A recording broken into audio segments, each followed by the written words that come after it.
الحمد لله إلها ما حد سكله ومانتا مناسبة تاريخية عن حلك مدحوينها جمهورية فدرالك الصومالية أن كورو جينايو مدحوينها عصب أولا دورتي مدني حسن الشيخ محمود مدني مدحوينه إلهي وحن كاغا بريايا حلكان علوس إنو إلهي كو فوديو حلكو وميرتو 5 sano ka hor halkan aan taagnayn aad igu soo wareejisay xog badan ay siisay faylashii dalka xogtoodii oo dhan ay siisay ay koow ka ahayd xogta ciidanka qalabka sida iyo waliba arrin aad muhiim noo ahayd markaas oo ahayd arrinta faylka badda dacwada muranka badda annaga iyo Kenya nagala dhaxeeyay maantana waxaan kugu wareejiyay sidaas oo kale xog aad fara badan iyo faylal aad u fara badan oo ay ugu horeyso xogta ciidanka xooga ama ciidanka qalabka sida guud ahaan ciidanka qalabka sida waxa weeye oo ugu horeeyo ciidanka xooga dalka Soomaaliyeed iyo heerarka uu soo maray 5 sano la soo dhaafay iyo tababaradii faraha badnaa aan u furnay ciidanka qalabka sida khaasatan waxaan rabaa inaan xuso ciidamo waxaa jira aad u fara badan oo tababar noogu maqan ay ugu horeeyaan ciidankii ugu badnaa aan dibadda dalka dibaddiisa aan geenay oo dhan 5,000 oo hadda lagu tababarayo ama tababarkooda ku dhammaystay dalka Eritrea ciidankaasi tababarkoodu waxay dhammaysteen sanadkii la soo dhaafay dhexdhexaadkiisii iyadoo la rabay in la keeno dib baan u dhignay sababtoo ah xaaladda siyaasadeed iyo doorashada aan ku jirnay inay saamayso madaxweyne ciidankaas waa ku diyaar waxa loo tababaray ciidanka qaybahooda kala duwan marka ugu horeysa waxaan rajeynayaa ciidankaas inay soo noqdaan oo ay ka howlgalaan si ay dalkooda uga xoreeyaan ciidanka uga xoreeyaan argagixisada al-shabaab ciidanka dhismihiisa waa socdaa waxaan rajeynayaa si ugu dhaqsiyaha badan in lagu soo afjaro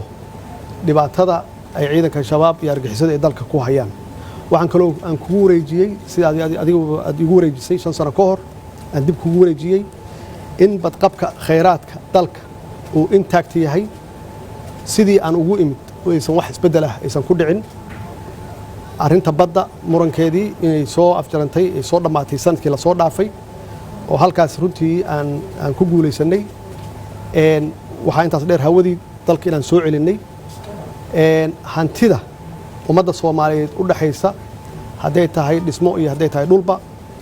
inaba ha yaraatee sideedii inay tahay oo cid milkiyad aan ku wareejiyay in aysan jirin waxaan kaloo kugu wareejiyay sharcigii doorashooyinka waan ognahay waxaan soo marnay doorasho dadban oo aad iyo aad u dhib badan annagoo haysanna sharci dhammaystiran oo maybe laga yaabo in wax yar laga bedelo oo in dalku u guuro doorashada qof iyo codka ah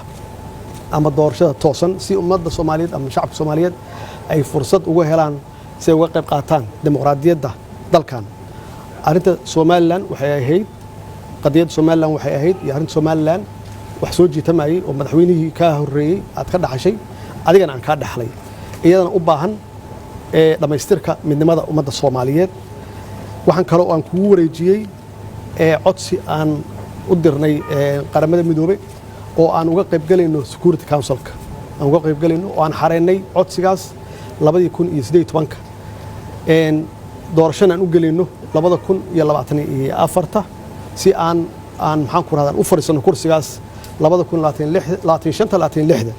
taasna waxa weeye waa legacy ama dhaxal reeb aan uga tagay ummadda Soomaaliyeed bacdama aan laga joogo 51 sano ka hor sidaan xorriyad u qaadanay aan noqonnay xubin ka mid ah hal mar kaliya waxa kaloo aan kugu daray qaabka ugu wanaagsan oo lagu soo afjari karo una qabateynta hubkana saaran ama arms embargo iyada nafteeda kugu jirta arrinta ID-da waa ka wada hadalnay oo dalkan hadduusan dadka aysan lahayn ID number aysan lahayn haddee waxa weeye security wax u dhimaysaa dhinac walbay dhibaato u tahay marka arrintaasna runtii meel fiican bay maraysaa oo waxaan rajaynayaa inaad dhammaystirto arrinta kale oo muhiimka ah oo aan kugu daray xogta aan ku siiyey faylashaan ku siiyey waxaa ka mid ahaa deen cafinta iyada naftigeeda oo adigu aad soo bilowday oo aad heshiiskaas 2016 adigu aad la gashay World Bank iyo IMF-ka annagana 4 marxalad aan ka soo gudbinay haddana ay harsan tahay marxaladdii ugu dambeysay oo insha Allah hadday hawshan socoto waa hubaa inay soconayso aad wadayso dhamaystirkeeda uu yahay sanadka soo socda markaasna ay deen cafintii meesha ugu fiican ay tagayso oo dalka laga cafinayo deymaha nalagu leeyahay oo soo taxnayd ilaa maalintaan xorriyadda qaadanay arrimahaas oo dhan waa dhaxal reeb ama legacy aan iraahdo waxaan rajaynayaa insha Allah in maxaan ku raahday Ilaahay ku fududeeyo shacabka Soomaaliyeed ama dadweynaha Soomaaliyeed waxaan rabaa inaan uga mahad celiyo 5 sano taageerada ay taageereen iyo sida dhow oo Soomaalinimada leh oo waaltinimada leh oo wadaniyada leh ay noola shaqeeyeen waxaan rabaa inaan la dardaarmo aan ku iraahdo inaad la shaqeysaan madaxweynaha cusub Xasan Sheekh Maxamuud aan la shaqeysaan doorashadii way dhamaatay hadda waxa la galayaa waqti shaqada uu hayo madaxweynahana wuxuu u qabanayaa ummadda Soomaaliyeed saas darteed inaan ku garab galno aan u midowno aan ku taageerno maxaa yeelay waxaan nahay dal ka soo kabanaya burbur aad u qoto dheer aad u faraweyn saas darteedna hal qof iyo laba qof waxba ma qaban karaan shacabka Soomaaliyeed ama ummadda Soomaaliyeed meel kasta ay joogaan inay garab ku siiyaan madaxweynuhu aniga ka ahaantayda waa ku garab taagnahay waxaan ka ballan qaadayaa inaan garab kuu siiyo gacan kuu siiyo heer walbaba insha Allahna waxaan ku rajaynaynaa inuu Ilaahay ku fududeeyo السلام عليكم ورحمة الله وبركاته مدحونا سيدو الشيغي مانتوا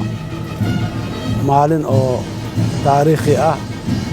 أو باهن إن آدي لو حصل له حسوس مدحونو سيد ترتيبه والنظام أيو يقولي جي حلكة دوكومنتياشا إيو مشاريع ذا فايلشا واوين أو مدحونو كهاللوردن وان لو وريقي